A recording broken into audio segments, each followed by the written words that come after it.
ನಮಸ್ತೆ, ಇದು national TV. ನಾನು ಶಿಲ್ಪಾ ಅಶೋಕ್. ಸಾಮಾನ್ಯವಾಗಿ ಲಿಫ್ಟ್ನೊಳಗೆ ಹೋದ ಕೂಡಲೇ ಅದರಲ್ಲಿರುವ ಕನ್ನಡಿ ನೋಡುವ ಅಭ್ಯಾಸ ಎಲ್ರಿಗೂ ಇದ್ದೇ ಇರುತ್ತೆ. ಯಾವುದೇ ಕಟ್ಟಡ ಅಥವಾ ಮಾಲ್ನ ಲಿಫ್ಟ್ನೊಳಗೆ ಹೋಗಿದ ತಕ್ಷಣ ನೀವು ಫಸ್ಟ್ ನೋಡೋದೇ ಮಿರರ್. ನೋಡಿದ್ಮೇಲೆ ತಮ್ಮ ಕೂದಲನ್ನ ಸರಿಪಡಿಸ್ಕೊಳ್ತಾರೆ, ಬಟ್ಟೆಗಳನ್ನ ಸರಿ ಮಾಡ್ಕೊಳ್ತಾರೆ, ಅಥವಾ ಒಂದು ಸ್ಮೈಲ್ ಕೊಟ್ಟು ಚೆನ್ನಾಗಿ ಕಾಣ್ತಿದ್ದೀನಲ್ವಾ ಅಂತ ಒಂದು ಕ್ವಿಕ್ ಚೆಕ್ ಮಾಡ್ಕೊಳ್ತಾರೆ.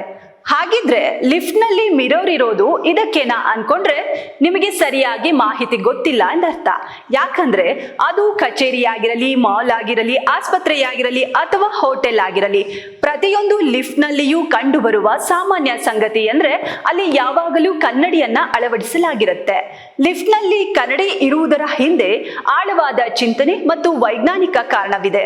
ಅದೇನಪ್ಪಾ ಅಂದ್ರೆ ಲಿಫ್ಟ್ ಅಥವಾ ಎಲಿವೇಟರ್ ಗಳಂತಹ ಮುಚ್ಚಿದ ಸೀಮಿತ ಸ್ಥಳಗಳಲ್ಲಿ ಅನೇಕ ಜನರು ಕ್ಲಾಸ್ಟ್ರೋಫೋಬಿಯಾ ಅಂದ್ರೆ ಆತಂಕದ ಭಾವನೆಗಳನ್ನ ಅನುಭವಿಸ್ತಾರೆ. ಕಾರಣ ಯಾಕೆ ಅಂದ್ರೆ ಲಿಫ್ಟ್ ಒಂದು ಚಿಕ್ಕದಾದ ಜಾಗ ಆಗಿದ್ದು ಫುಲ್ ಕ್ಲೋಸ್ ಆಗಿರುತ್ತೆ. ಇದರಿಂದ ಕೆಲವರು ಭಯ ಪಡ್ತಾರೆ. ಸೊ ಹೆಚ್ಚಿನ ಜಾಗದ ಭ್ರಮೆಯನ್ನ ಸೃಷ್ಟಿಸುವ ಮೂಲಕ ಎಲಿವೇಟರ್ ದೊಡ್ಡದಾಗಿ ಕಾಣುವಂತೆ ಮಾಡೋ ಉದ್ದೇಶದಿಂದ ಕನ್ನಡಿಗಳನ್ನ ಅಳವಡಿಸಲಾಗಿರುತ್ತೆ. ಜಾಗ ದೊಡ್ಡದಾಗಿ ಕಾಣೋದ್ರಿಂದ ಇದು ಆತಂಕವನ್ನ ಕಡಿಮೆ ಮಾಡುತ್ತೆ.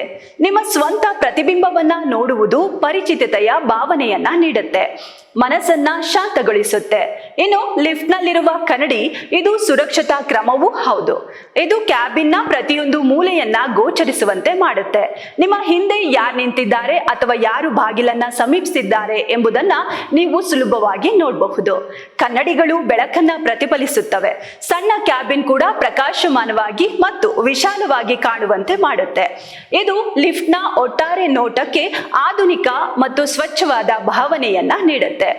ಇನ್ನು ಇದಿಷ್ಟೇ ಇದರ ಉದ್ದೇಶ ಆಗಿರದೆ ವೀಲ್ ಚೇರ್ ಬಳಕೆದಾರರು ಹೆಚ್ಚು ಸುಲಭವಾಗಿ ಚಲಿಸಲು ಕನ್ನಡಿಗಳು ಸಹಾಯ ಮಾಡುತ್ತೆ. ಲಿಫ್ಟ್ ನಲ್ಲಿ ಆ ಸಣ್ಣ ಕ್ಯಾಬಿನ್ ನಲ್ಲಿ ಸೀಮಿತ ಸ್ಥಳಾವಕಾಶ ಇರುತ್ತೆ. ಆದ್ರಿಂದ ಕನ್ನಡಿಗಳು ಬಹಳ ಸಹಾಯಕವಾಗಿವೆ. ಕನ್ನಡಿಯಿಂದ ಹಿಂಭಾಗದ ಸ್ಪಷ್ಟ ನೋಟ ಕಾಣುತ್ತೆ.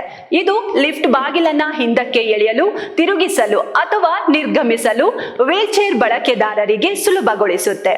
ಒಟ್ಟಾರೆ ಇದಾಗಿತ್ತು ಲಿಫ್ಟ್ ನಲ್ಲಿ ಕನ್ನಡಿಗಳು ಇರೋದ್ಯಾಕೆ ಮತ್ತು ಇದರ ಹಿಂದಿನ ಸೀಕ್ರೆಟ್.